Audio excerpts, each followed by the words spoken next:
overalls in Mrs. Murphy's chowder. Sung by Mr. Edward M. Favor. Edison Records.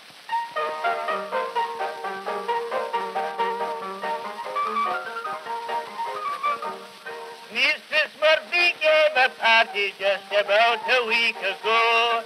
Everything was plentiful, the Murphys dare not slow. They treated us like gentlemen, we tried to act the same.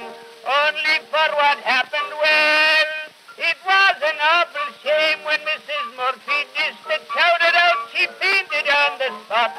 She found a pair of overalls at the bottom of the pot. Tim Nolan, he got ripping mad, his eyes were bulging out. He jumped upon the piano, and loudly he did shout, "Who threw the overalls in Mrs. Murphy's chowder?"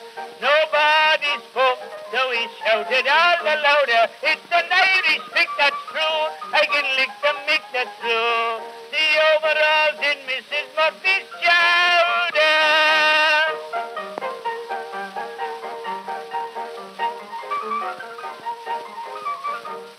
They dragged the pans from out the soup and laid them on the floor.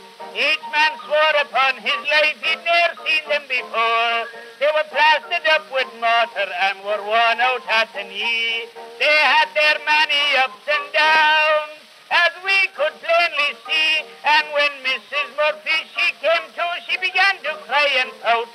She had them in the wash that day and forgot to take them out. Tim Nolan, he excused himself for what he said that night. So we put music to the words and sang with all our might. Who threw the overalls in Mrs. Murphy's chowder? Nobody spoke, so he shouted all the louder, "It's an Irish pick, that's true, I can lick the mick, that's true.